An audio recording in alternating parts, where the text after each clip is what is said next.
E agora eu vou conversar com Luiz Antônio de Brito, especialista em mercado de commodities lá da Cerrado Corretora. Luiz Antônio, bom dia. Bom dia, Antônio. Bom dia a todos os amigos aí do programa Agronegócio. Tudo bom, Luiz? Tudo bem. Então tá bom. Luiz, o que está acontecendo com a OPEP? Organização dos Produtores de Petróleo. Pois é, Antônio. Nós tivemos agora, na última reunião da OPEP, uma decisão da possível redução da produção de petróleo no mundo, né? Nós já estávamos passando um problema de preços, o petróleo havia caído abaixo dos 38 dólares o barril e agora a OPEP resolveu que realmente deve cortar um pouco essa produção. O que isso reflete no agronegócio, que é o que interessa bastante?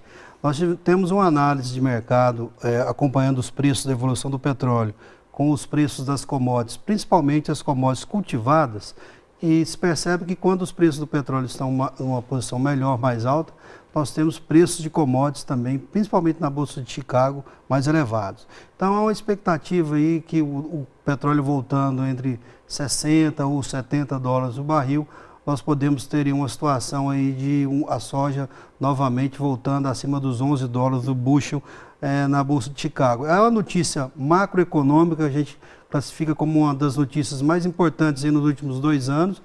Ela tem também a sua contrapartida. Ao mesmo tempo que nós projetamos um aumento de preço para as commodities, nós acreditamos também no aumento de preço para os custos operacionais em algumas áreas, né? Na questão do diesel, de algum tipo de defensivo, mas é uma notícia que vem acompanhada aí com a perspectiva de que os preços de commodities muito achatados, pela posição do petróleo, podem estar com seus dias contados aí. Pois é, Luiz, mas aí não é só a soja e o milho, aí começa a desencadear um monte de outras coisas, né? Quer dizer, é o petróleo que vai puxando a alta de tudo que a gente pode... É do pãozinho que você vai comprar, o cafezinho que você toma todo dia cedo. Exato, inclusive a gente tem que, nessa cadeia toda, aí observa também a questão do próprio custo de frete, o custo de energia, o custo de produção que vem em cima de tudo isso aí. Mas a expectativa é que com isso, um consumo mundial de petróleo também chegando, estabilizando com a oferta, a gente vai ter um preço mais elevado para o petróleo, o que vai fazer com que as commodities busquem outros patamares. Na Bolsa de Chicago, que ela já teve condições de estar 13, 14 dólares o bushel, né?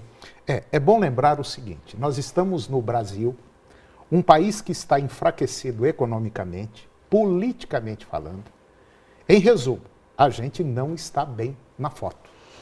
E se vier esse aumento do petróleo, com essa crise que nós estamos vivendo hoje, a coisa pode até piorar.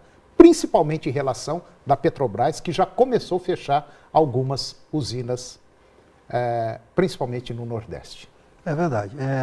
Tudo, na verdade, nós temos duas situações... Tudo conspira contra nós. Todos os dois momentos de observação. Né? Nós temos um momento para comemorar e outro momento realmente que é o momento contrário a isso aí, que é o momento dos custos que podem estar aumentando. Nós temos o valor da Petrobras também aumentando pela valorização do petróleo. Então a gente tem que contabilizar os prós e o contra dessa medida que está pela frente. E a OPEP está querendo aumentar o preço do petróleo. Se aumentar, poderá complicar para nós aqui agora os nossos custos de produção do setor agropecuário. E um outro problema que está acontecendo também é lá na Argentina. O governo Macri entrou e nos primeiros meses foi aquela coisa maravilhosa, tal, e agora a coisa começa a querer complicar. Ou seja, o governo Macri parece que não quer resolver o problema das retenções, né, do imposto, principalmente de exportação, né? É verdade, Antônio. O que acontece na Argentina é o seguinte, foi parte da campanha do Macri que assim que ele assumisse, ele iria cortar todas as questões da tributação do milho, do trigo e da soja. Só que o que aconteceu? Nesse período, de imediato, ele liberou o trigo e o milho da tributação, que é a famosa retenções, e prometeu cortar esses encargos da soja, que eram 35%, para zerar até 2021 esses encargos. Ele iria cortar 5% ao ano, né? Então, recentemente, agora com a inflação na Argentina atingindo a casa de 40% em algumas regiões da Argentina, o governo voltou atrás e vai fazer esse corte somente em 2018. Né? Então o Brasil tem aí como a Argentina, que é um grande player produtor de soja, é um concorrente nosso, mas em outras áreas, porque a Argentina basicamente ela é mais forte no farelo e no óleo, e o Brasil ainda tem uma tradição de exportar mais o grão do que o farelo e o óleo, mas a Argentina não deixa de ser interessante essa medida, porque os produtores argentinos, a tendência natural é que vai haver um aumento maior de área do milho em detrimento da soja.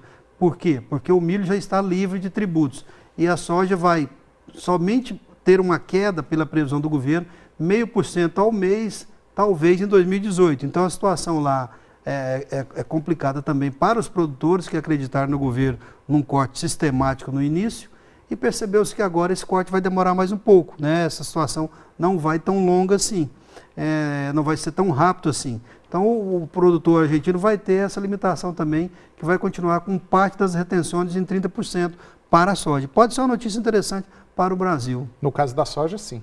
No caso da soja, se para o milho podemos ter uma safra um pouco maior na Argentina, né? E que vai ajudar a gente aqui. Que vai ajudar aqui a repor alguns dos estoques nossos aqui.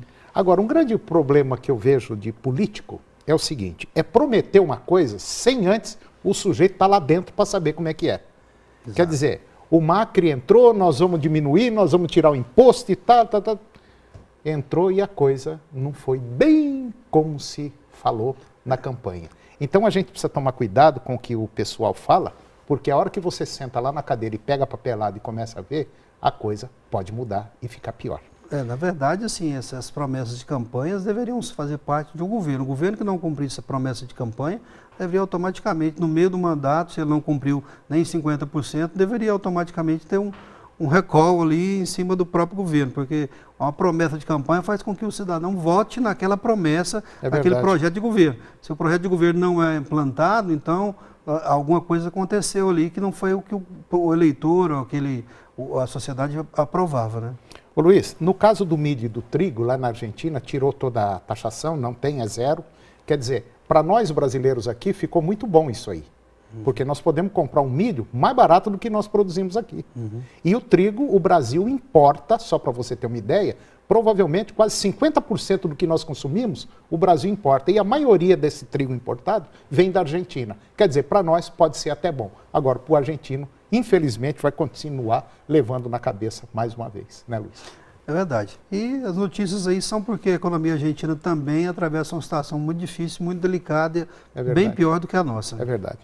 Luiz, muito obrigado mais uma vez pela sua participação no nosso programa, foi ótimo, excelente. Vamos torcer para não subir o preço do petróleo e até o próximo programa. Eu que agradeço, um bom dia a todos.